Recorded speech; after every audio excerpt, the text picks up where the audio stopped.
final countdown. Week 11, day 2. We are discussing the 2009 A-level paper and this is the second day. So let's get into the discussion. So we were discussing, start with MCQs. Right. The motion of a living insect on sand generates a transverse wave traveling at 50 meters per second and a longitudinal wave traveling at 150 meters per second. So, Scorpion can estimate the location of the insect using the difference in time. Find the distance. So, like, let's say the insect is here. Scorpion is here. So, distance d. There is a wave traveling forward 50 meters per second. There is another wave traveling forward 150 meters per second. T1, T2. T1 is distance divided by speed. T2 is also distance divided by speed, but a different speed. 150 meters per second. Here, 150 meters per second. So smaller the value denominator, larger the time. T1 minus T2 is equal to 4 10 to the power minus 3. d over 50 minus d over 150, 4 10 to the power minus 3. 3d minus d, 2d over 150. 4 10 to the power minus 3. Cross multiply. d is equal to 300. 10 to the power minus 3 meters.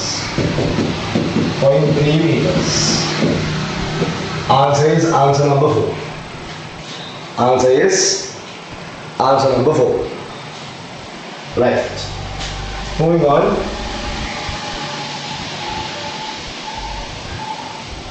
In a certain experiment, an unclamped end of a rod, aluminum rod R of length 2 cm has to be moved at a constant speed 100 nanometer per second.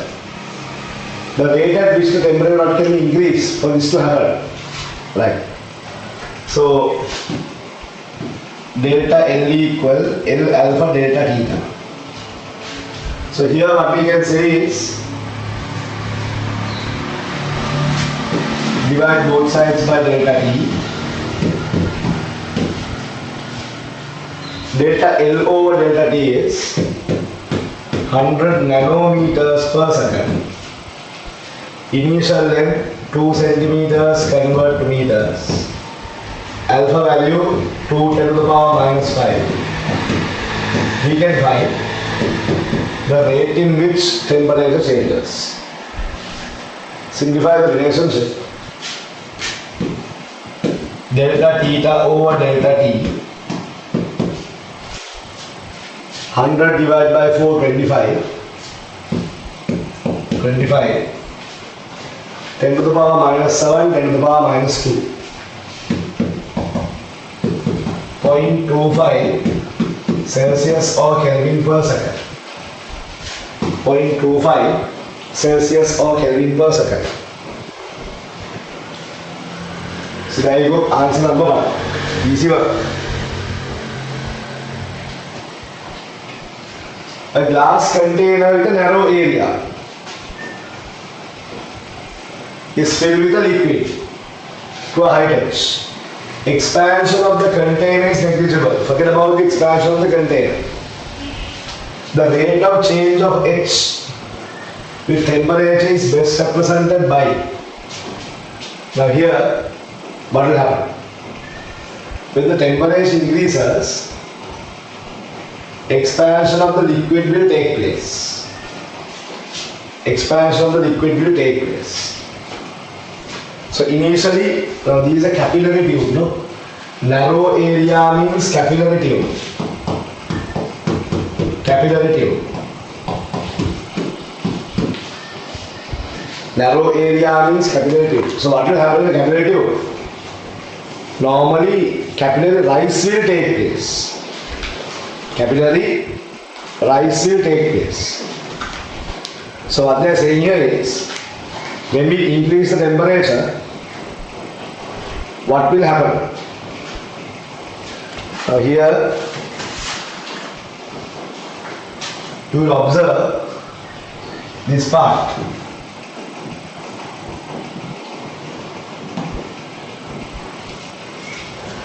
So area is getting smaller means rise is quick. But then the capillary rise here will be constant. That's because of surface tension. So answer is most probably answer number 2. So here cross-sectional area reduces rapid rise. Then cross-sectional area saying it's going to be a constant rise. Correct answer.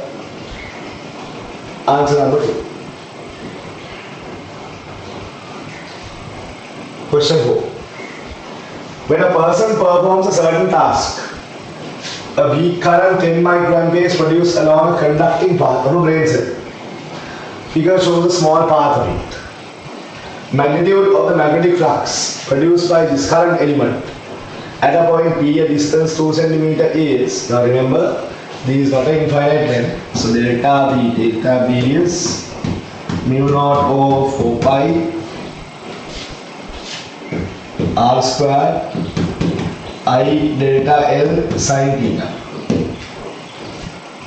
I delta L sin theta. So mu naught 4 pi 10 to the power minus 7. 4 pi 10 to the power minus 7. 4 pi r is 2 centimeter. Convert to meter square. Current element is 10 microamperes. Delta L is 1 millimeters. What is sin theta? Sin theta is the angle between the current element and the location. Current direction, location 90. Simplify the relationship. 4 pi cancel off. If you look at this, 10 to the power minus 9, 10 to the power minus 8. Minus 8, minus 7, minus 15. Minus 15. 4, 10 to the power minus 4. Simplify. 0.25, 10 to the power minus 11. Jump a decimal. 2.5, 10 to the power minus 12 Tesla. 2.5, 10 to the power minus 12 Tesla. Answer is answer number 5. Answer is answer number 5. Right now? So you are finding the magnetic field due to a current carrying element. Current element, in fact. Is it clear? Current element. Moving on. The radius of a spherical asteroid is 60 km. The acceleration due to gravity on its surface is 3 ms minus 2. What is the escape velocity of the asteroid? So escape velocity of the asteroid is 2 gm over r square root. Gm is gr square root 2gr. So 2 times acceleration due to gravity on the surface, 3 ms minus 2. Radius is 60 km, convert to meter. Both in square root here. 6 times 6, 36, 10 to the power 4, square root. 600 meters per second. Escape velocity is 600 meters per second. Right. These are very direct, easily you can find. Power dissipation in a circuit B can be made equal to that way. If the resistance in B are changed from R to what? So here you can find the equivalent circuit. Equivalent circuit is 2E. Effective resistance is going to be 2R. Power dissipation in the circuit, let's find the current. Current is equal to 2E divided by 2R, E over R. So once you know the power dissipation, here you go.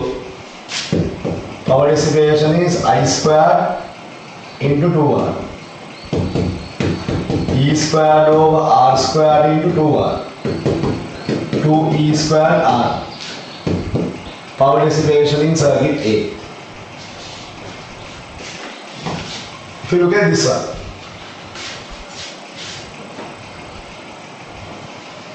here was the internal resistance negligible. Internal resistance negligible. Here equivalent EMF 2E. I'm sorry, mistake here.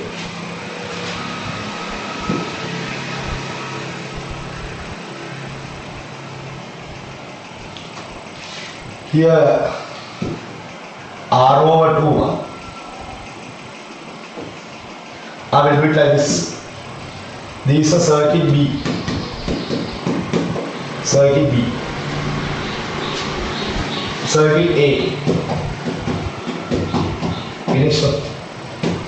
Circuit A R over 2. Circuit A R over 2. Right. Problem solved. Circuit B. Right. So here, let's find the current in the circuit. Current is 2E divided by, I name that R dash is easy. R dash divided by 4E divided by R dash. What about the power?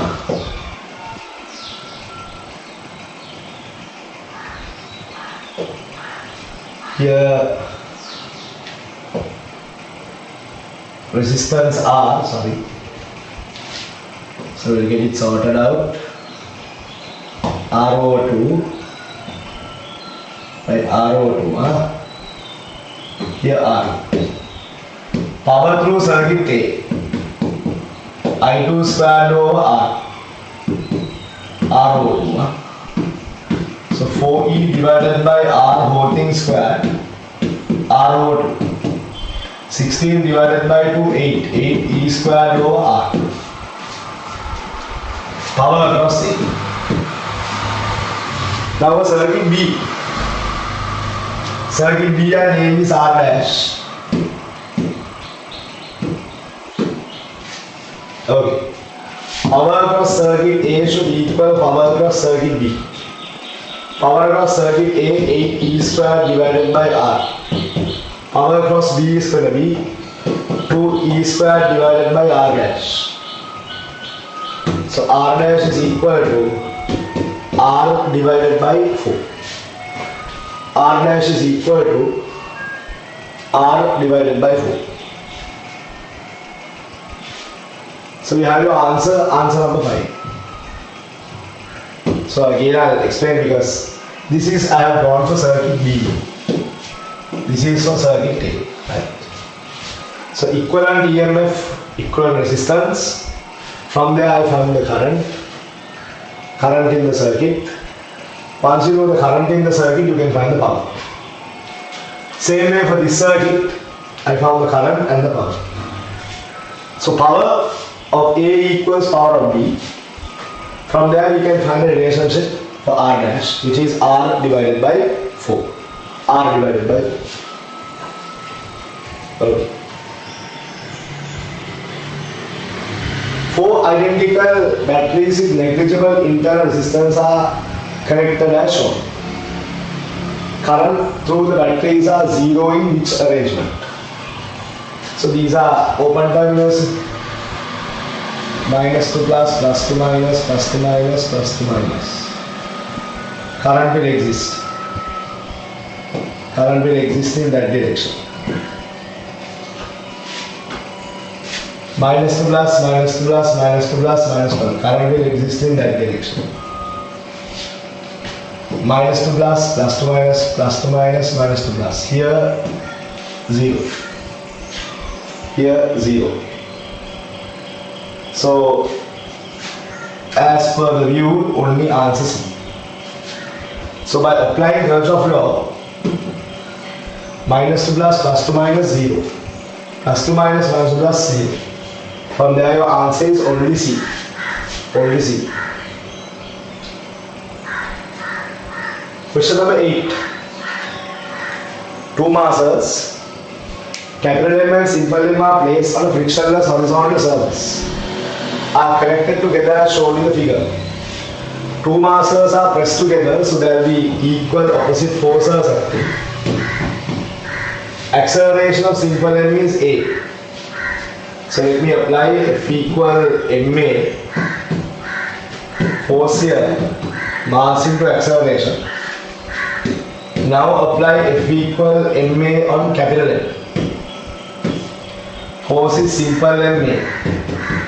Capital M A dash. Acceleration here A dash. A dash equals simple ma over capital M. Simple ma over capital M. So there you go, answer is answer number 3. Question number 9. It's a good question, but easy. Figure 2 shows the variation of current to a battery with R3 circuit in the figure. The values of R1 and R2 are. So you can see R3 initially 0, here infinity. So we start with 0, short circuit. So short circuiting means current will pass through the least part of resistance. Current will pass through the least part of resistance. That means current will go through the short circuit path. Won't divide. It will go through the short circuit path. You know why? Short circuit voltage here, same, potential difference 0. Current won't go here. So we can directly say 12 divided by resistor R1 will give you current 6. R1 equals 2 ohm. Easy, direct. Next circuit, infinite resistance. Next circuit, infinite resistance. Infinite means open terminal. Open terminal means current will go through the resistors here. Current is equal to 2 amperes. 12 volt. So what can you say? I2 is equal to 20 divided by R1 plus R2. 2 amperes, 20 divided by R1 earlier is 2 plus R2. So from this we can find our answer. Here you go. 6 R4 is equal to 4 ohm. R1 is 2 ohm, 4 ohm. Answer is answer number 3. 2 ohm, 4 ohm. Answer is answer number 3. So for both situations I have drawn the circuit. Short circuit part is here. If you want you can name that short circuit. Short circuit. And if you want you can name this here open terminals. Open terminals. Very simple, you can get your relationship. Okay. Right. A 6 kilometer long underground. 6 kilometer long underground cable consists of 2 parallel conducting wires of the same dimensions and separate from each other. A short circuit has occurred between the 2 wires. Somewhere the wires are touched. Somewhere the wires are touched. Short circuit. Okay. In a test to conduct, to find the point question, the measured resistance between 2 wires at end A of the cable. So here 3 kilo ohm resistance. While the same measurement was done on the opposite side, gave 5 kilo ohm effective resistance. Distance to the faulty position from end A of the cable. Distance. So short circuiting means that here effective resistance 3 kilo ohm. And all of you all know resistance is proportional to the length. So if this is going to be X. This is 6 kilometers minus X. Okay. So resistance here 3 kilo ohm proportional to X. Here 5 kilo ohm proportional to 6 minus X. Divide equation 1 by 2. If I divide equation 1 by 2, I will get 3 divided by 5 equals x divided by 6 minus x. 18 minus 3x equals 5x. So 8x, x equals 18 over 8. 2.25 kilometers. Correct answer is answer number 2. Correct answer is answer number 2. Right? So a lot of electricity questions, but they are very simple, easy to solve. Right, moving on. A cylindrical metal vessel of height 5 cm has a small circular hole of radius 2 in the bottom. This vessel is lowered vertically in a certain liquid of density 800, keeping the bottom down. What should be the minimum value of the surface tension of the liquid so the vessel can be lowered up to the brim without entering in the vessel? So here the vessel is there the opening. So here I am lowering the vessel up to the brim. So there will be a liquid bubble formed here. Liquid bubble formed here. So let's solve the problem below. So basic surface tension problem. Here you have atmospheric pressure. Pressure inside PA. Same pressure here. Here atmospheric pressure. So liquid bubble is formed here. We can say PA minus PATM means 2T over radius of the bubble. Radius of the bubble and radius of this is both are same. So pressure at A is equal to PATM plus 2T over R. Also pressure at A equals pressure at B. Pressures at the same level are equal. Easy work.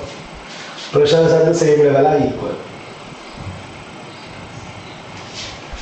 Pressure at A, PATM plus 2T over R. Pressure at B is PATM plus H rho liquid G. PATM cancel off. So minimum value of the surface tension T, RH rho L G divided by 2. What is R? R is the radius of the bubble, that's equal to radius of the vessel, 0.2. H is 5 centimeters converted to meters. Density is 800, G is 10. Divided by. Simplify the relationship. 2.1, 10 cancel off. 4,000.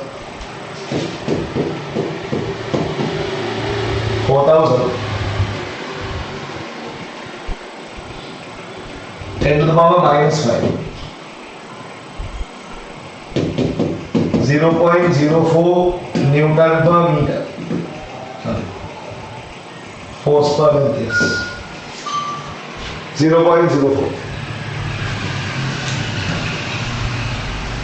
Answer is answer number 3. Answer is answer number 3. So liquid bubble will form so that liquid can't go out. And that's because of a surface tension. That's because of surface tension. Right. Moving on. A small metal sphere 40 gram is released in a viscous medium. When the velocity of the sphere is 0.03, viscous force is found. If the buoyancy force is negligible, terminal velocity of the sphere is. Terminal velocity is when weight balances viscous force.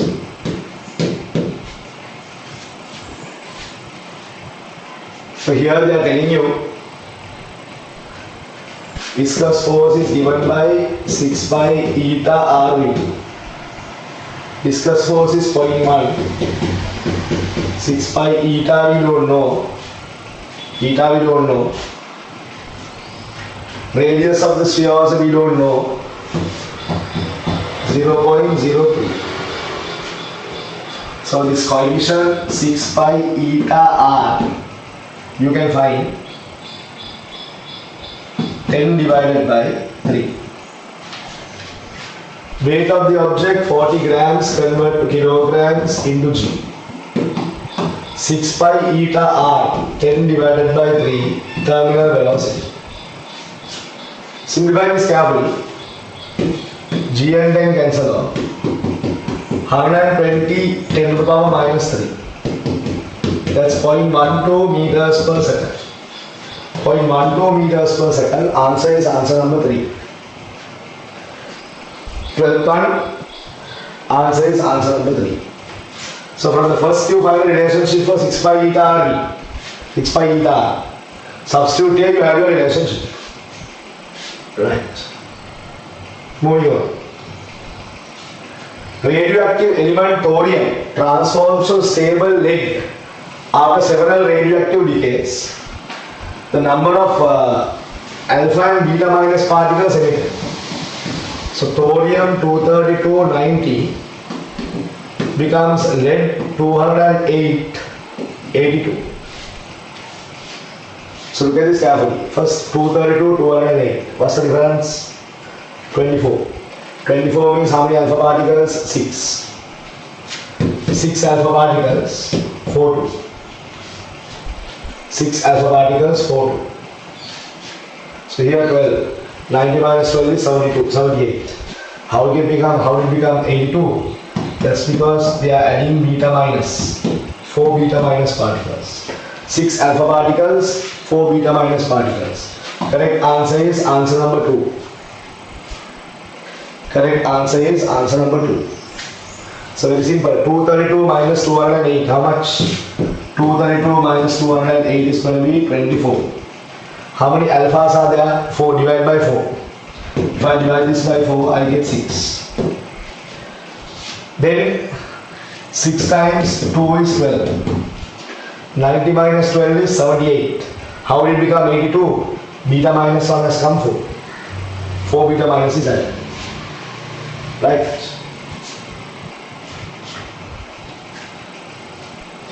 If the voltage necessary to forward bias a diode is 0.7, current drawn from the battery is, right, look at the voltage. So if I mark it here, if I ground the negative terminal, here plus 6 volt, non-resistant, here plus 6 volt, here also plus 6 volt. Right. Diode is forward bias. Forward bias means 0.7 volt. Here it will become 6.7 volts. So forward biasing 6.7.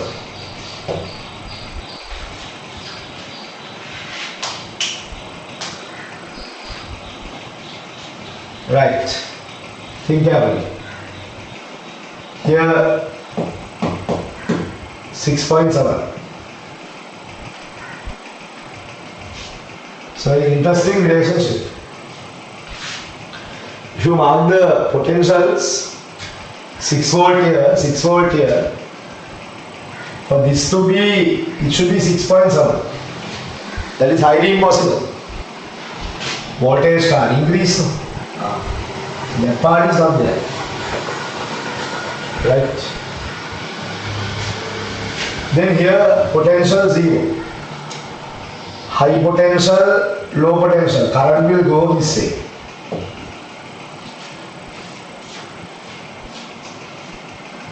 Again, high potential, low potential. Current will go that way. But current will not pass through this diode. What is the reason? Here there will be a lower potential than that. So low potential to high potential means reverse bias. So as far as I'm concerned, this is a much more simpler circuit. 1200 ohm on top, these are in series. 1200 on top, in series. Here you have 6 volt. 1002 is 600 ohm. 6 volt. What can you say about the current? 6 divided by 600, 0.01 amperes. That's about 10 milliamperes. Answer is answer number 3. Answer is answer number 3. So again look. So here 6 volt, here 6 volt, here 6 volt. This can't be 6.7. So there is no current going this way. Here it's going to be lesser. So no current this way. No current will pass. Here 0. Current will go along this path and this path. Because there is a potential difference. So correct answer is 10 milliamperes. Right. Looks difficult, but it's actually an easy question.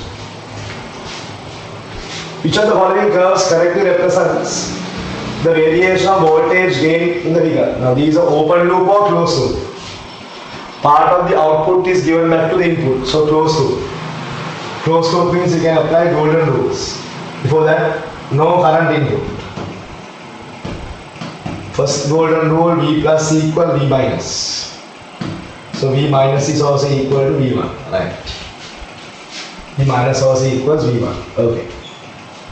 Then what? No input currents. So here R2, here R1. R1 99 kilo ohm. Here grounded. So what's the voltage here? Voltage there is going to be your V1 or V minus. V1 or V minus.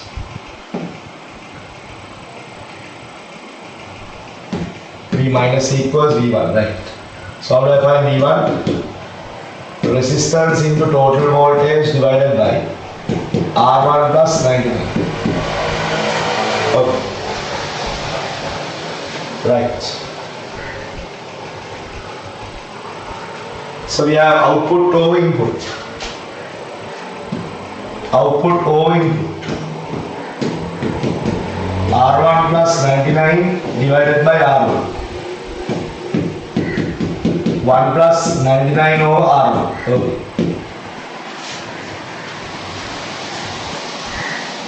Look at this diagram. It's a variable resistor. Variable resistor. So what we look at? R1 equals 0 ohm. Something divided by 0 is infinity. Something divided by 0 is infinity.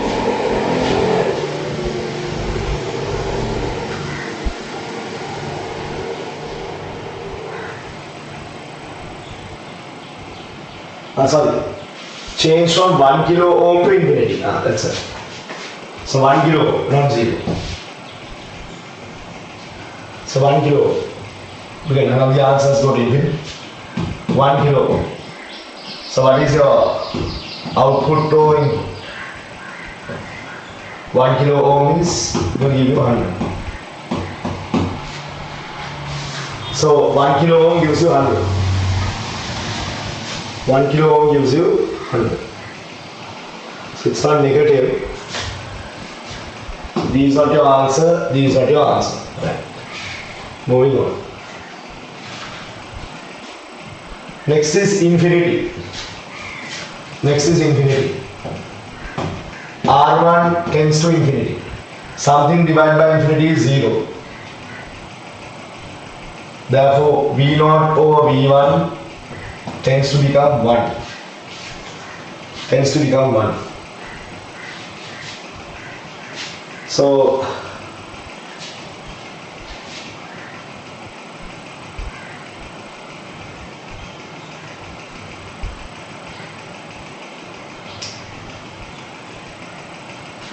it can't be answer number 2. So your selection will be between 1 and 3. 1 and 3. So selection here, and this tends to become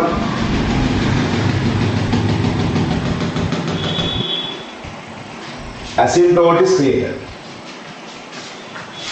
Here already, so I think if you look at these two variations,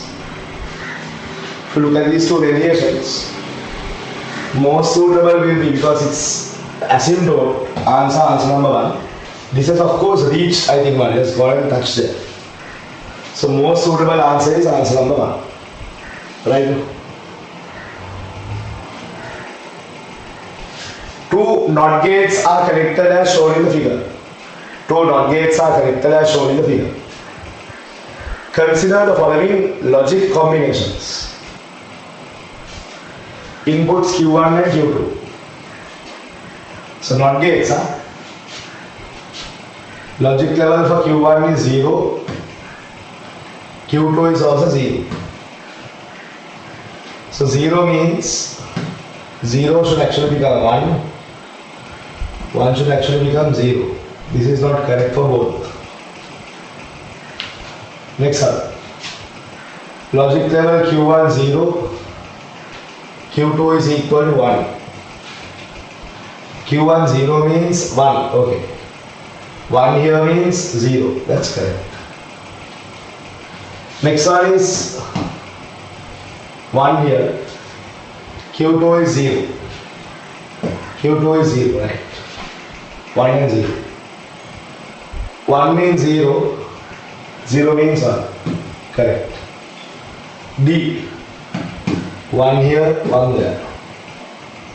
1 means 0. Therefore these go. B and C are correct, means answer number 5. B, C correct means answer number 5. B, C correct means answer number 5. Okay. Right. Question number 17. These are very famous basic questions. All of you all know there's a ratio. This becomes L over 2. L over 2 is there. Then what? Total weight of the top rod is acting through that corner. Total weight of the bottom is acting through that corner. Resultant weight should act through this. mg 1 is to 1. Here L over 2, this becomes L over 4. L over 2, L over 4. Answer is answer number 1. Answer is answer number 1, 17.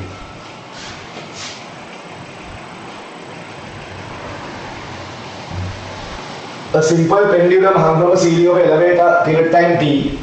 Elevator is at rest. So all of you all know t equals 2 pi square root L over g. Like that. When the elevator is moving upward with acceleration, periodic time t dash, 2 pi L resultant acceleration.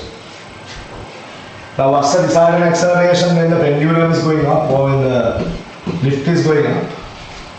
You can put an observer inside and see whether there is an acceleration. Gravity is acting downwards. When this is accelerating upwards, there will be a pseudo acceleration downwards. This pseudo acceleration is same as when the bus is accelerating forward, you get thrown backwards. Same. So t dash equals 2 pi square root L over. Acceleration is here g plus y 15. Divide the second equation by the first. Second equation by the first. T dash divided by t. You will get the relationship 10 divided by 15. That is 2 over 3 root. T dash is square root 2 divided by 3. Correct answer is answer number 4. Correct answer is answer number 4. Right. So you can see this all basic work that you have done. In the circuit shown, current through 150 ohm is how much? So if you look at this, they want the current through this. So if I ground this here plus 5, here plus 5, here plus 5. Here there will be a step addition 50 plus 50 plus 50.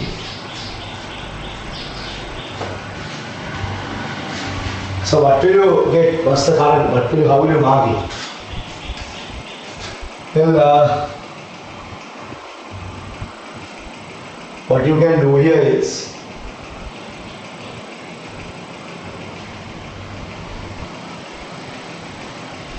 high potential, low potential current will come. High potential, low potential current will come. So if I divide it, current is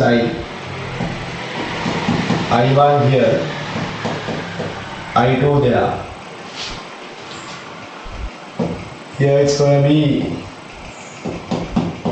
I3, I1 minus I2. Here I1, here I2, here I. There you go. So we want the current through which branch? So minus to plus. Let's say when you can apply that. Sum of EMF equals sum of potential differences. Positive.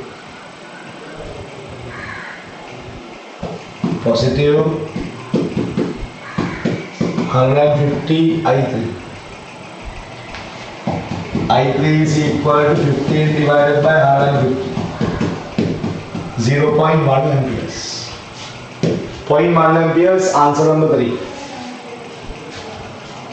0.1 amperes, answer number 3. Right. Question number 20. In the circuit shown, there is a possibility for the center zero ammeter to indicate currents in either direction. If V0 is. So this can show currents in either direction when V0 is how much? So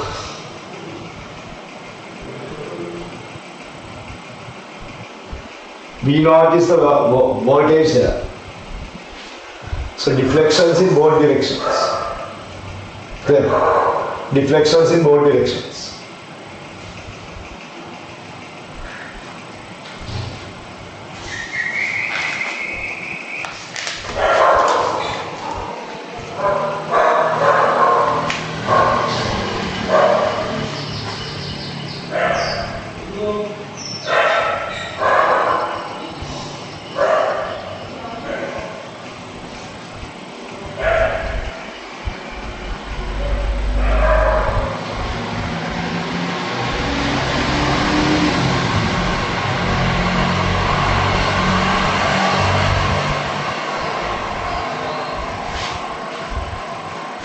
Right. So what we can do is variable resistor.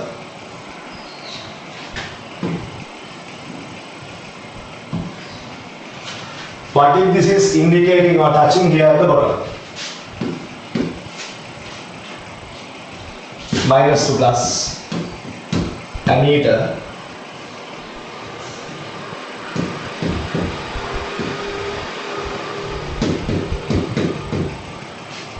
Right. Here 5 volts. Right. Here V naught. 10 volts here. So what will happen here? To ground it. 0 volt. 0 volt. 5 volt. Plus 5 volt. In क्या होगा?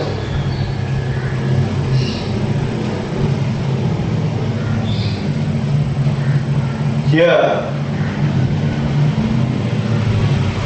which direction current will pass through?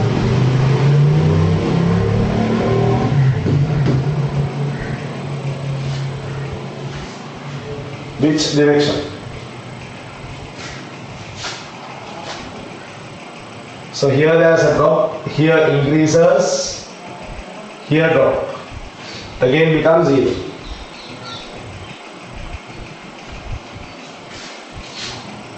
Here there is a drop, increases, drop. So current goes from high potential to low potential. The next situation will be what? We draw the same circuit. Same circuit.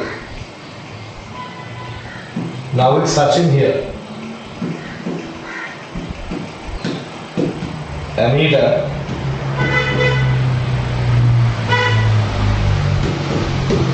Ten kilo ohm, 10 volt, V naught. Here 5 volts. Now how will the currents go? If I ground it here, 5 volt here, 5 volt here also 5 volt, here 0 volt.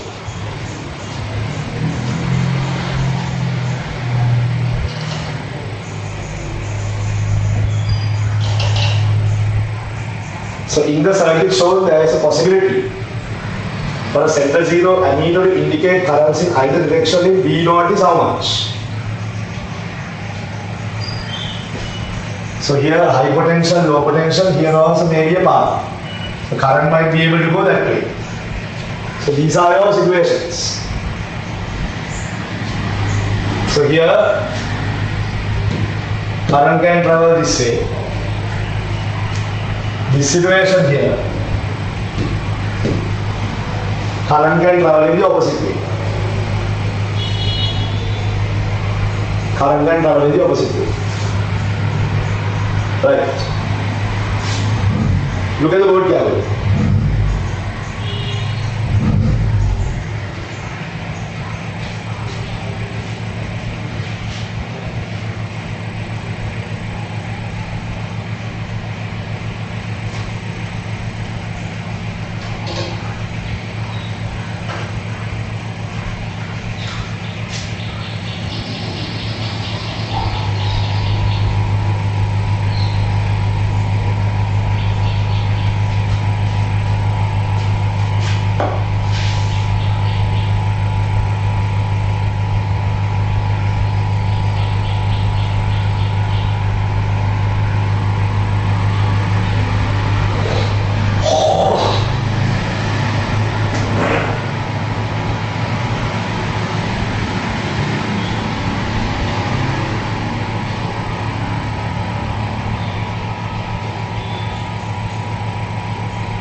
Right.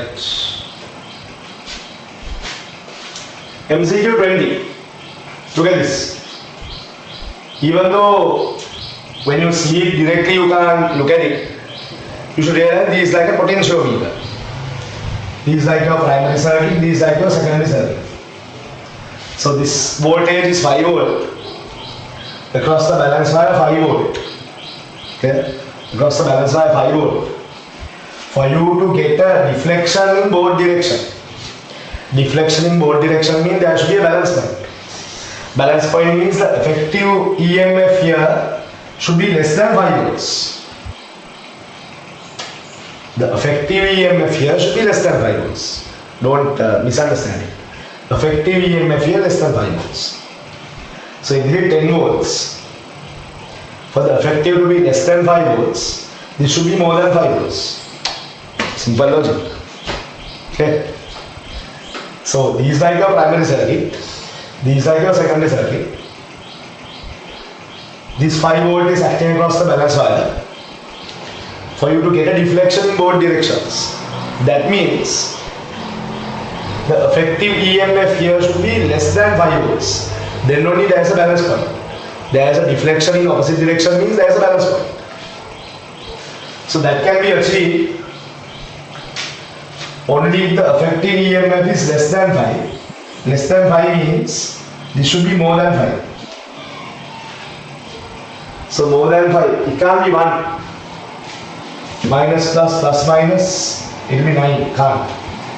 It can't be 2, then 8. It can't be 4, 6. More than the voltage, no balance point. It can't be 5.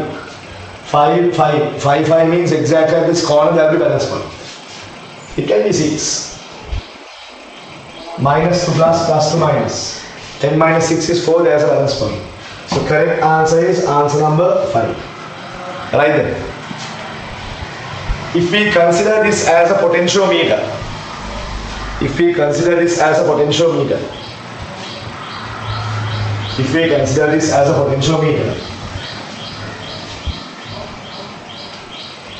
to find the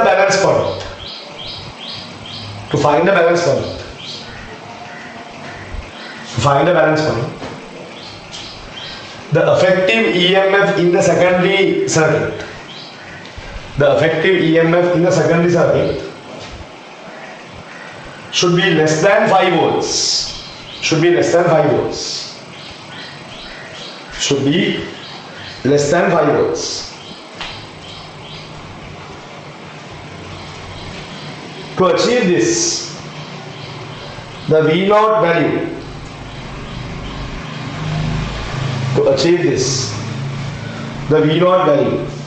should be greater than 5.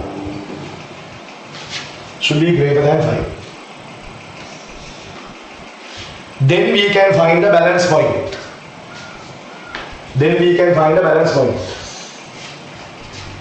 If we can find the balance point, the deflection can happen in 2 directions. If we can find the balance point, the deflection may occur in 2 directions. So the most suitable answer is 6 volt. Understood? No? Here 5 volt means here 5 volt. Balancing should also be what? In this balancing, less than 5 volts. Less than 5 volt means it can't be 1, then difference is 9. It can't be 2, difference is 8. It can't be 3, difference is 7, more than 5. It can't be 6, difference is what? Sorry, it can be 6. because 6 minus 10, 4. 4 is less than 5, balance point is 1. It can't be 5. 5 means balance point at the corner. So deflection in between can be two sides, means somewhere in between there is a balance point. Okay. Right. Moving on to the structured essay. Right. In order to determine the unknown frequency f of a given tuning fork, you are provided with a sonometer and a single mass as shown in the figure. It is given in the given sonometer. It is possible to change the tension of the wire by hanging the different masses at different slots of an arm of a lever, which is pivoted at P. Slots are numbered 1 to 5. Slots are numbered 1 to 5 as shown in the figure. And distances to slots 1, 2, 3, 4, 5 are 1, 2, 3, 4, 5 centimeter respectively, perpendicular to the distance P. The wire also is in centimeter. Assume that the elongation of the wire due to mass is kept negligible. Right. Moving on. How do you experimentally find the resonance length L that resonates with a given tuning fork? So what do you do? Bring the bridges close to each other. Right? Bring the bridges close to each other. Vibrate the tuning fork and place it on the sonometer. Vibrate the tuning fork and place it on the sonometer. And move the movable bridge.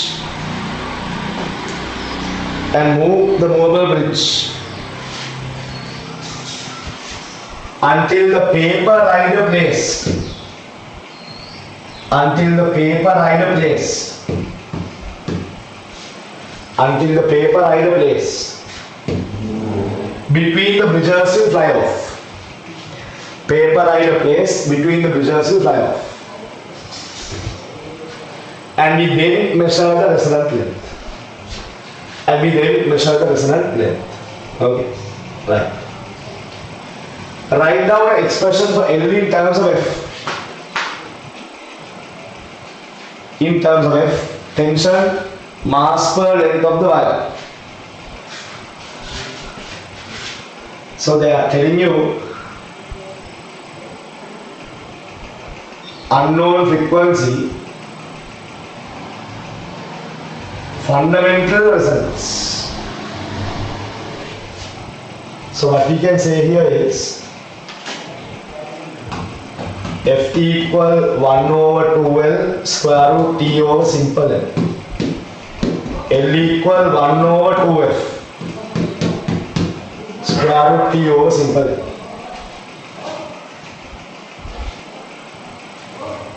Right.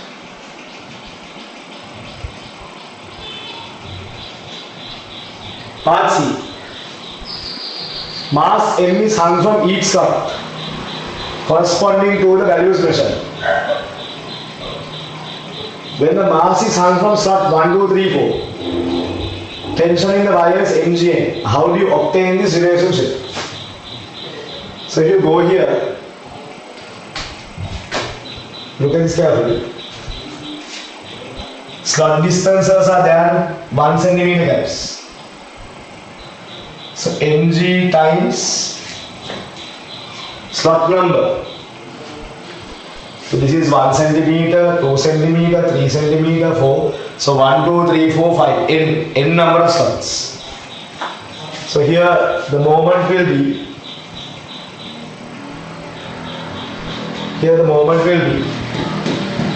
Tension is mg times n. So take moment about P. Clockwise moments about P. So mg times n, clockwise moments. So if I write the relationship here, so here you go, look at. You might expect you to write the relationship. Clockwise moments about P equals anti-clockwise. So here mg times slot number, tension times You see here, this gap is going to be how much? Perpendicular distance from P to the Y is also 1 centimeter. Here, I think it's not printed, 1 centimeter. So this is 1 centimeter. 1 centimeter. So there you go. Take moments. Tension equal mgn. mgn. Obtain an expression for P in terms of capital Mg, F and simple n. Okay. So F is equal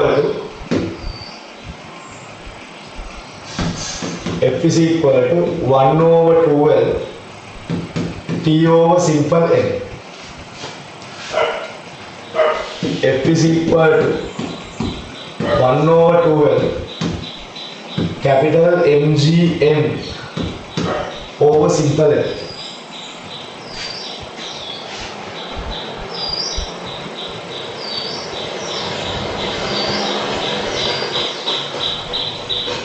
So obtain an expression for,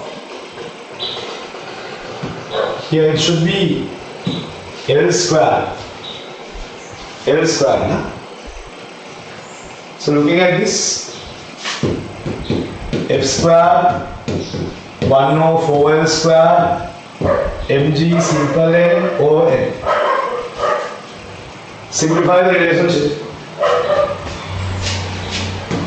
L square 1 over 4 F square simple n mgn. mgn.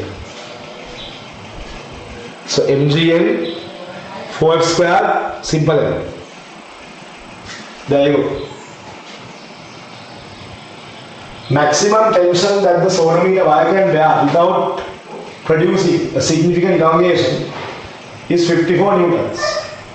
What is the maximum value for M, which enables you to use all 5 slots to take the required measurement? So that's also okay. No? Tension equal mgn 54 newtons. mg, all 5 slots 5 centimeters. Convert to centimeters. No? Centimeters convert to meters. But here we are talking about slot number. Slot number no need to convert, it's a slot number. So what you can get here is 54 divided by 50. 1.08 kilograms. 1.08 kilograms. So it's a slot number. Slot number. The centimeter unit is cancelled off from here. Here. Centimeter is cancelled off. So there is no more. Here slot number only is there. Right. If you are provided with the density of material on the sonometer in order to determine the value of simple n, write down the measurement you have taken in order to measure the instrument. So what's the measuring? So you should find the diameter. Diameter means micrometer screw gauge. Micrometer screw gauge is required. Using the micrometer screw gauge, we have to find the average diameter. So average diameter of wire.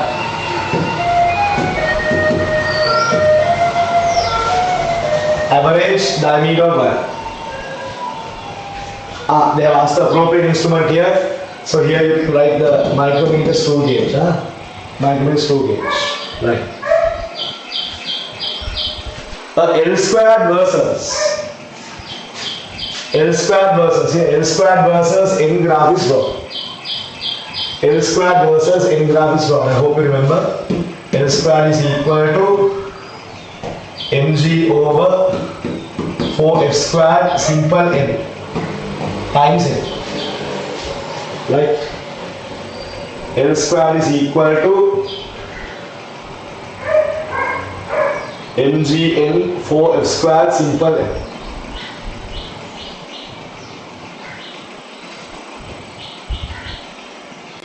Right. What are they asking you?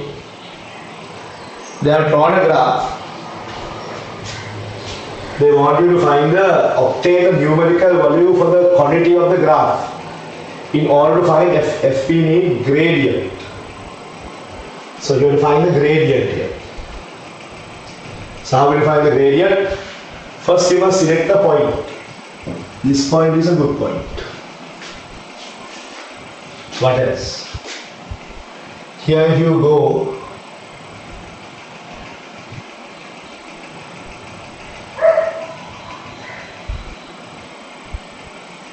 this point is a good point. So if I take this, here it's 0.5.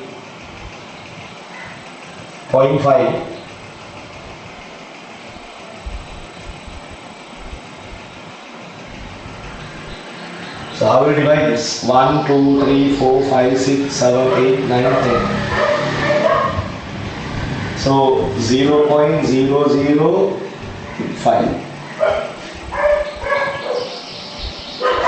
0.025.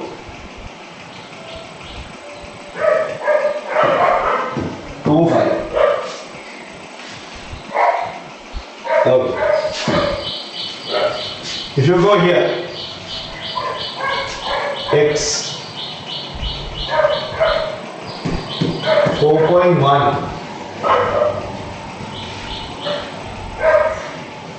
0.15,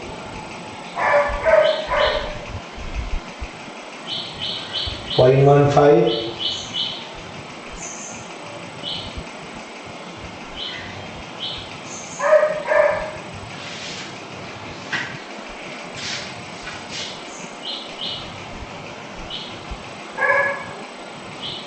0.15, 0.16, 7, 8, 9, 0.2. So the third one there is 0.16,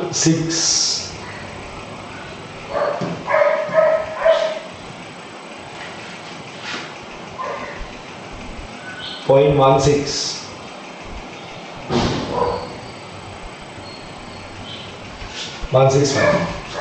Right. So let's find the gradient. y2 minus y1. 0.165 minus 0.025 divided by 4.1, 0.5. Simplify this.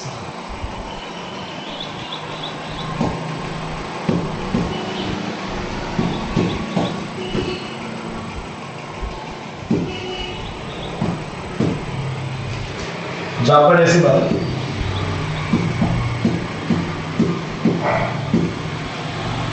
1.4 divided by 36.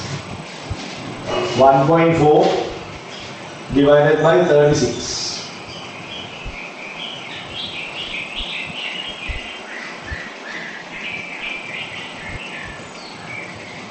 0.039.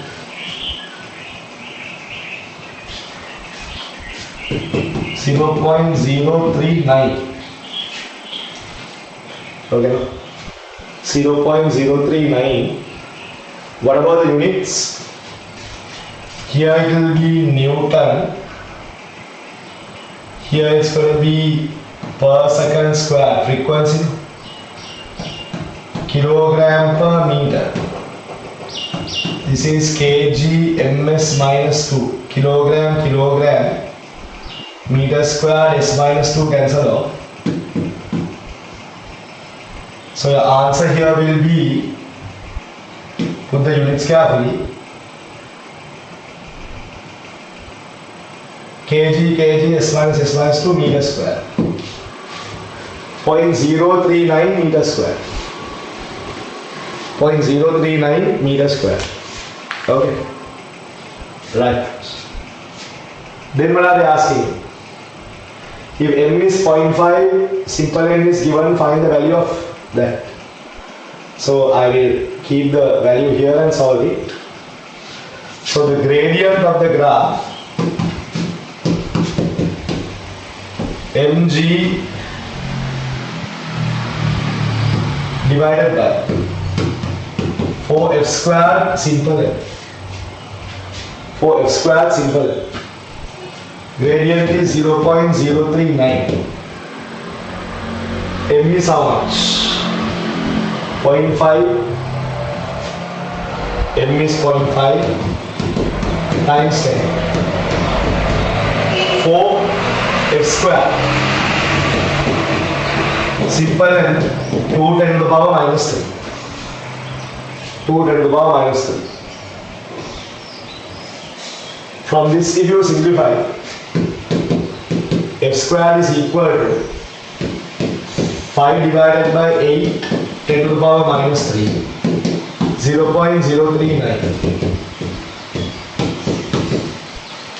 F is working in hertz.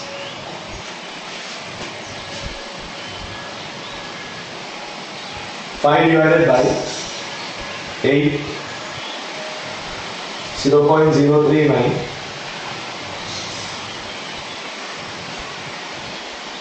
1000.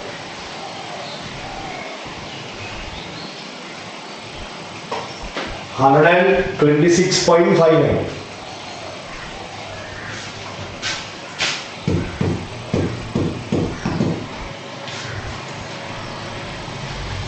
So around 126.59 you will get.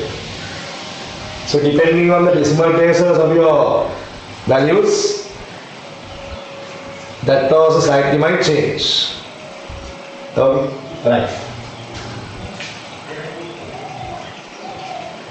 So sometimes if you round this off to maybe 0.04, you might get a much more lesser value. So I have kept it like this. Okay, right.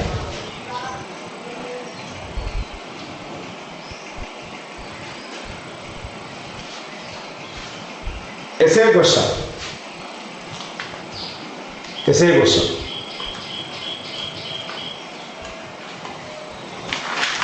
Right. Young's modulus of a material in the form of y is given by all the symbols have their usual meaning. Identify each term. So force over area is stress.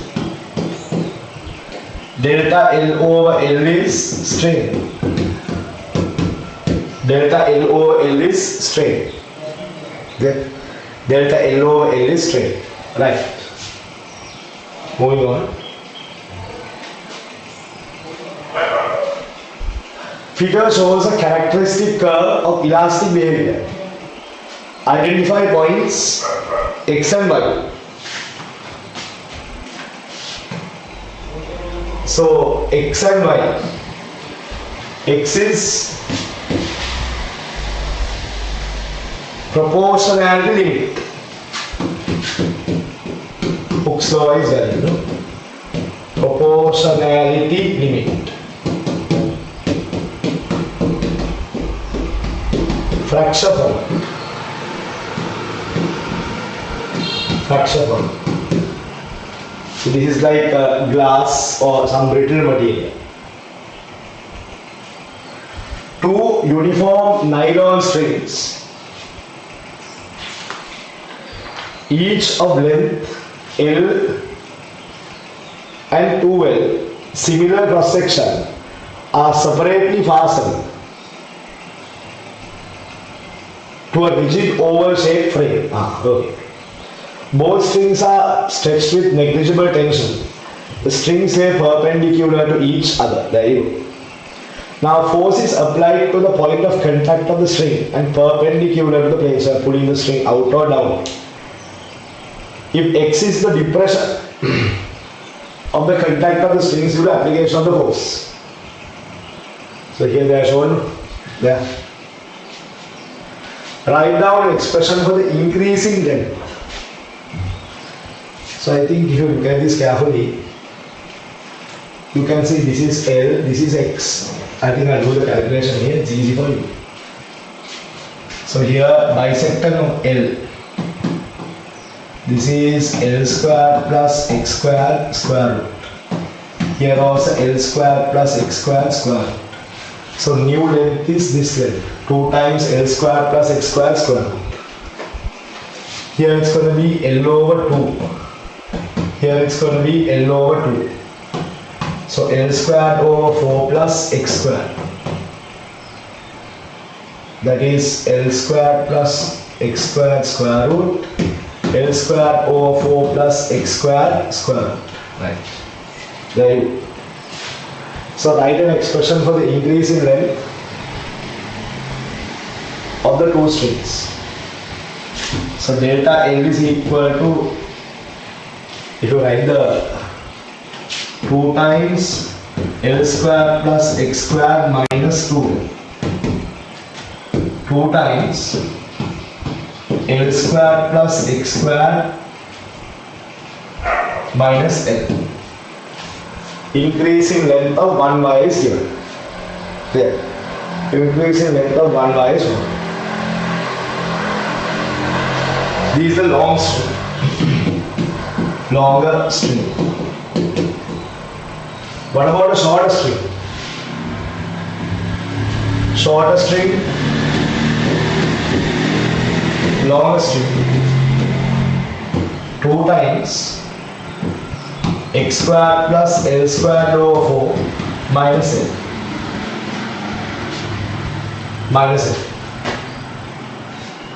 Okay, no? That is your extension in the shorter string. Extension in the shorter string.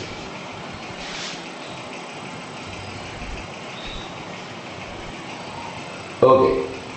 So this is your shorter string. Shorter string. Right. So delta L I have found. Derive an expression for the tensions in the two strings in terms of EL. In terms of EL and A of the material. So here it should be A. So force equals A Young's modulus over initial length delta L. Tensions in the string. Tension in the long string A Young's modulus. Initial length is 2L. Delta L is going to be 2 times square root L squared plus X squared minus L. 2 cancel out. AE over L. L squared plus X squared square root minus L. There you go. Longer length. Right. Shorter. Tension in the shorter wire. Tension in the shorter wire A Young's modulus over length is simple L. Delta L is equal to 2 times X squared L squared divided by 4 minus L. Minus L. From there you get the tension acting on the shorter length. So actually you can simplify this a bit. AEL. If I put 4 square root, 2 will cancel out. 4x squared plus L squared square root minus L. Shorter string the tension. Shorter string the tension. Right. Okay. And they are given in L squared over 4. So I'll keep it in L squared over 4, much more easier. So I'll keep it like this, no need to simplify. I'll keep it like this. No need to simplify, I'll keep it like this. Right.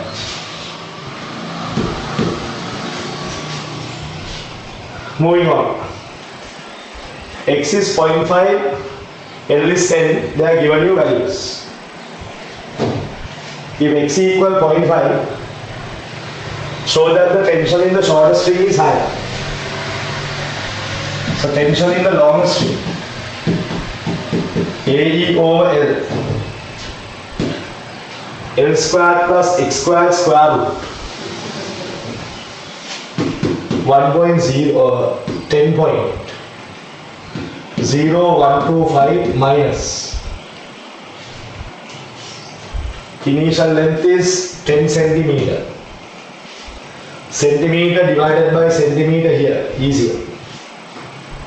So your answer is going to be tension in the longer one, 0.0125 AE divided by 10, 0.00125 AE, longer. What about the shorter one? AE over L, 2 times this value, 5.025 minus the length. Length is 10 centimeter. Length is 10 centimeter. So simplified value here also 10 centimeter. So shorter wire 0, 5, 0, 10 minus 10. AE divided by 10. Shorter wire 0.005 AE.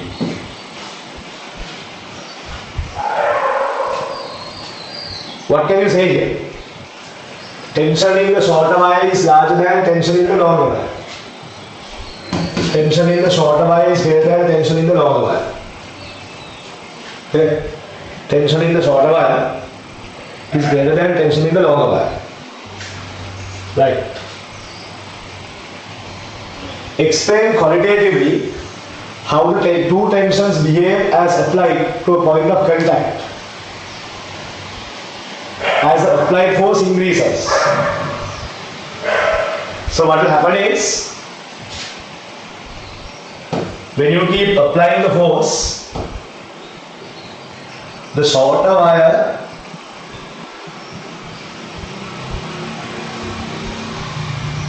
and the longer wire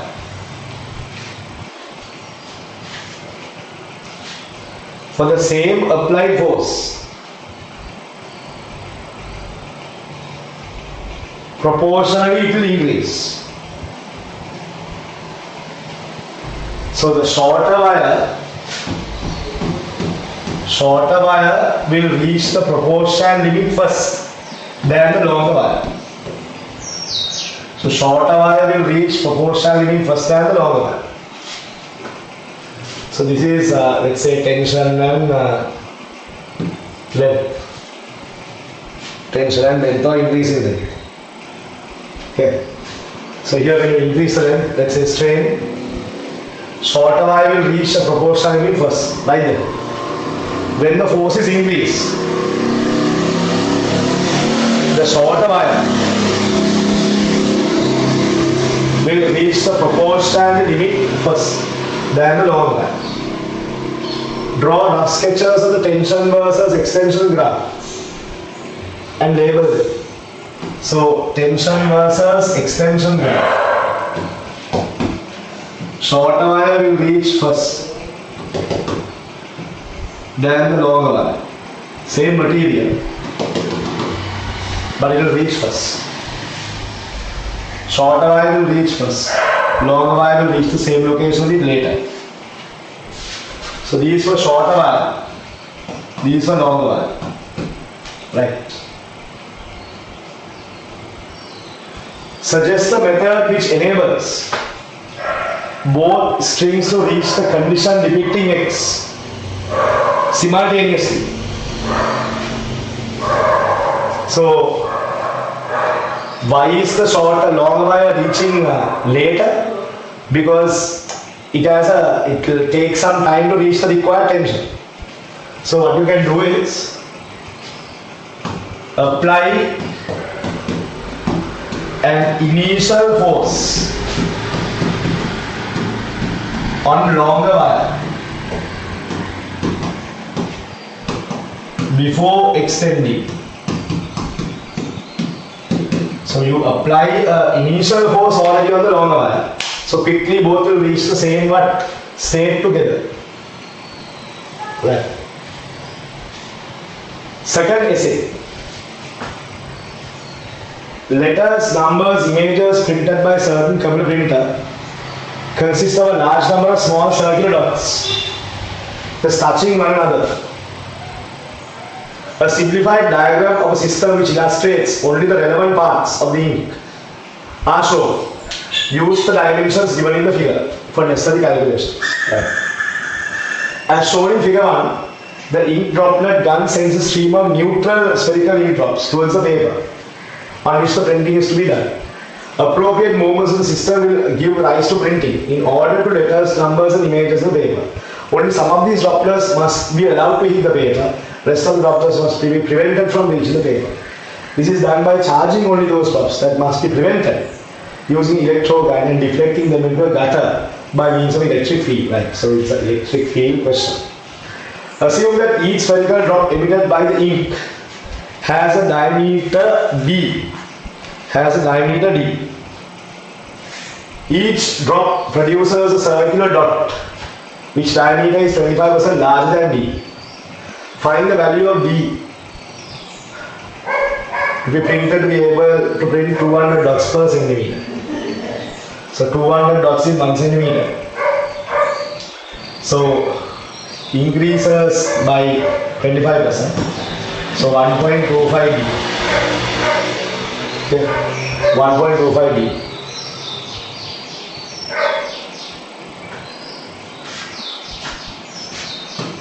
Times 200 in 1 centimeter.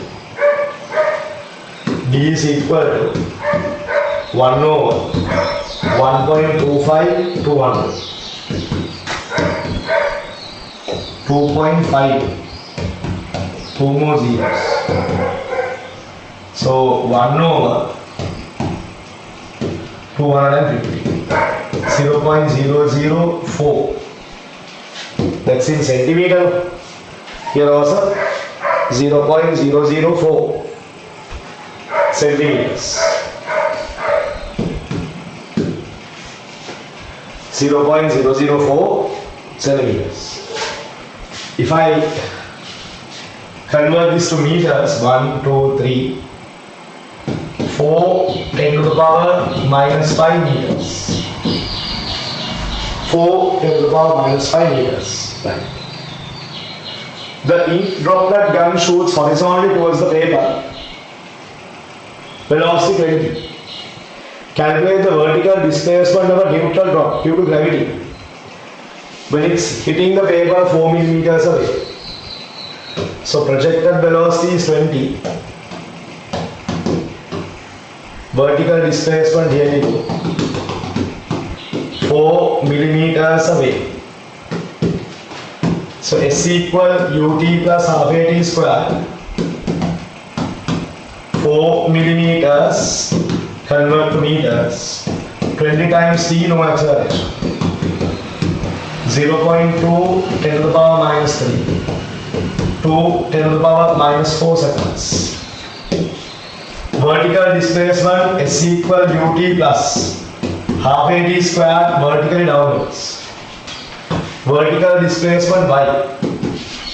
Initial vertical velocity 0. Half 10 into t square. 2 10 to the power minus 4 square. 5 4 10 to the power minus 8. 20 10 to the power minus 8 or 2 10 to the power minus 7 meters. 2 10 to the power minus 7 meters. Like it? Okay. So that this deflection is much smaller than the diameter of the dot printed on the paper.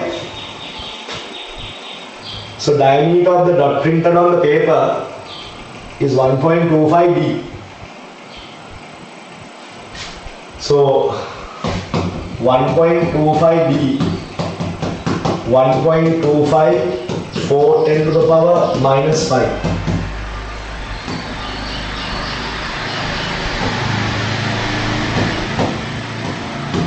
5 10 to the power minus 5 meters. This is 2 10 to the power minus 7 meters. These larger. So the deflection is smaller than the diameter printed. Deflection is smaller than diameter printed. Right. Each droplet which has to be deflected into the gutter is given a charge minus 1.6 10 to the power minus 10.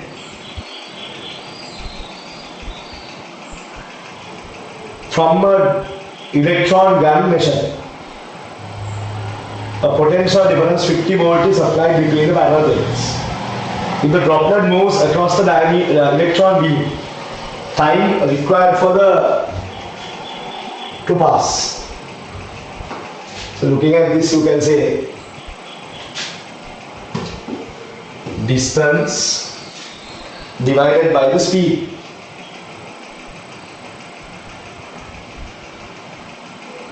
There. Distance divided by the speed.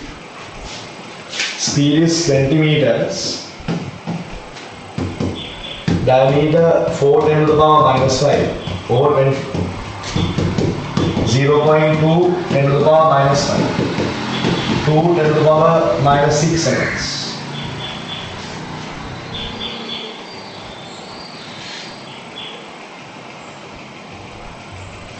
Right. Minus 6 seconds. Right. Moving on. Assuming that all electrons which strike the droplet are uniformly distributed over the surface, calculate the electron current due to the emitting electrons from the electron gun in the charging process.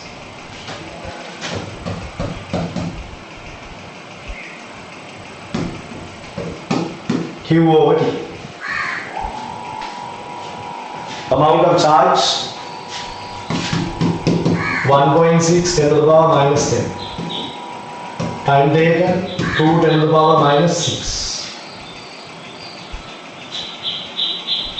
So simplify, current is 0.8 10 to the power minus 4. 8 10 to the power minus 5 amperes. 8 10 to the power minus 5 amperes.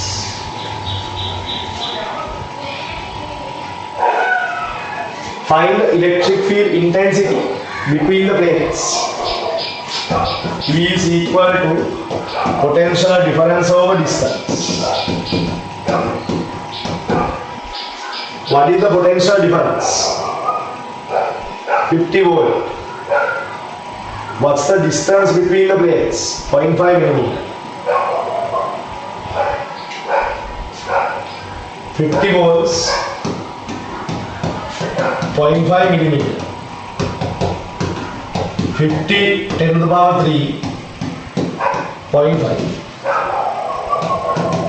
500 divided by 5. 10 to the power 10 to the power 5 volt per meter. 10 to the power 5 volt per meter. Right. Next. What must be the direction of the electric field? So this is electron gun negatively charged. So this should be positive. This should be negative. Electric field should be upwards. Electric field should be upwards. Right. Part B. The mass of a charged droplet given is so much. Find the angle that the gutter has to make. So it travels as a straight line into it. Neglect gravity. Now at this point, horizontal velocity is there, vertical velocity is there. If this is theta, that is theta, you can find the angle. So you are neglecting gravity doing the work. So there is an electric force acting there, EQ. Apply F equal ma downwards. EQ divided by mass is the acceleration downwards. So here S equal ut plus half at square forward. 1 millimeter convert to meter, 20 into t, no acceleration.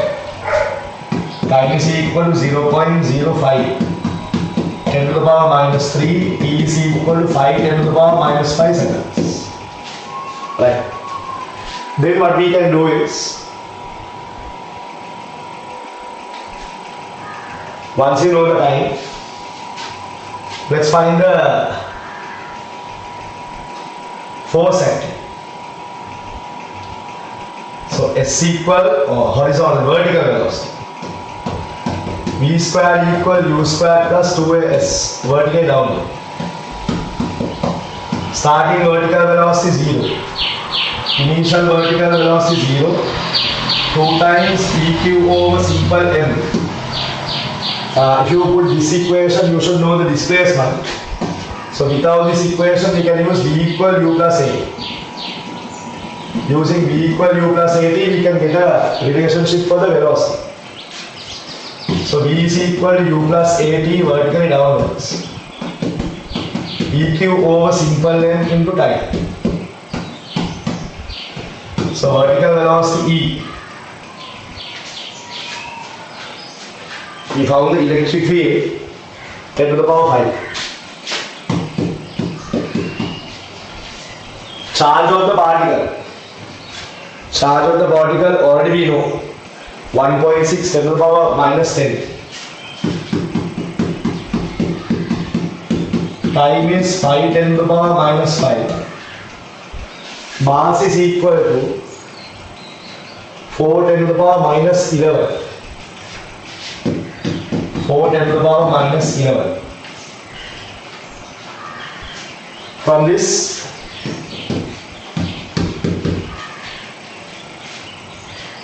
8 divided by 4 is 2. Plus 5 minus 5 cancel off.